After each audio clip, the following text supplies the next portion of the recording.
Nasihat dari Dr. Joe Dispenza bahwa pikiran Anda terhubung dengan masa depan Anda. Seperti apa? Mari kita simak. Jadi, pikiran Anda entah bagaimana menciptakan realitas Anda. Apakah Anda percaya dengan pernyataan tersebut? Berapa banyak yang punya visi yang jelas tentang masa depannya? Jadi, Anda tahu bahwa Anda berpikir kurang lebih 60-70 ribu pikiran dalam satu harinya. Dan dari 60-70 ribu pikiran yang Anda pikirkan setiap harinya, 90% dari pikiran tersebut adalah pikiran yang sama dengan hari sebelumnya. Jadi, jika Anda mempercayai bahwa pikiran Anda entah bagaimana bisa terhubung dengan hidup Anda, maka pikiran yang sama akan mengarahkan Anda kepada pilihan yang sama juga. Perilaku yang sama tersebut akan menghasilkan pengalaman yang sama, dan pengalaman yang sama akan menghasilkan emosi yang sama. Emosi yang sama akan membawa Anda ke pikiran yang sama. Dan tubuh Anda, jaringan sel saraf Anda, serta susunan neurokimia Anda, hormon saraf Anda, dan bahkan ekspresi genetis Anda akan sesuai dengan apa yang Anda pikir, apa yang Anda lakukan, dan apa yang Anda rasakan. Dan bagaimana cara Anda berpikir, bagaimana cara melakukan, dan bagaimana Anda merasakan dinamakan sebagai kepribadian Anda. Dan kepribadian Anda menciptakan pengalaman pribadi Anda. Sesederhana itu. Oleh karena itu, apabila Anda menginginkan untuk menciptakan realitas Anda yang baru, sebuah kehidupan yang baru, maka Anda harus mulai memikirkan tentang apa yang selama ini selalu Anda lakukan, dan Anda harus merubahnya.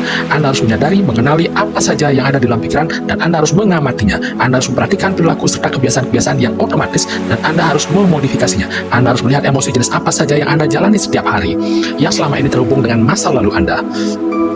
Jadi, putuskan apakah emosi ini berada di masa depan Anda. Dan kebanyakan orang menciptakan realitas pribadi mereka yang sama dengan kepribadian mereka sebelumnya, dan hal itu tidak bagus. Jadi Anda harus benar-benar berubah untuk menjadi seorang yang berbeda. Otak Anda bekerja untuk mencerminkan semua hal yang Anda ketahui dalam hidup Anda. Otak Anda adalah catatan tentang masa lalu Anda. Otak Anda adalah sebuah artefak yang berisikan semua perjalanan pengalaman Anda hingga saat ini. Ketika Anda terbangun di pagi hari dan Anda bangun dari sisi tempat tidur yang sama, mematikan campuran Anda dengan jari yang sama, lalu masuk kamar mandi, kemudian menggunakan toilet yang sebagaimana biasa, dan membuat kopi meminum dari cangkir kesayangan Anda yang sama, lalu kemudian mandi sebagaimana biasa, maka Anda akan melakukan hal yang sama dengan bertemu orang-orang yang sama, kemudian menekan tombol emosional yang sama, melakukan hal yang sama dengan sangat-sangat baik, kemudian bergegas pulang, memeriksa email, HP, sosial media Anda, dan kemudian Anda siap untuk pergi tidur. Pertanyaan saya adalah, apakah Anda berubah sama sekali hari itu? Tentu tidak. Kita bisa mengatakan bahwa Anda sedang memikirkan pikiran yang sama, melalui tindakan bawah sadar yang sama, dan hidup dalam kondisi emosi yang sama. Namun diam-diam Anda mengharapkan bahwa hidup Anda akan berubah. Ada sebuah prinsip dalam ilmu neuroscience, yaitu saraf, bahwa prinsip tersebut mengatakan sel saraf yang bekerja bersama-sama akan saling terhubungkan.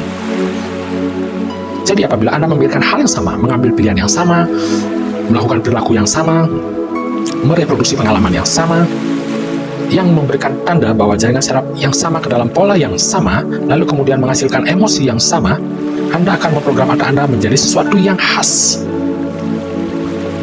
Karena pada saat Anda memprogram sirkuit yang sama dengan cara yang sama, sirkuit tersebut akan mulai semakin terhubung. Hal ini sudah dibuktikan secara ilmiah. Kita menjadi seperangkat perilaku yang dihafalkan otomatis.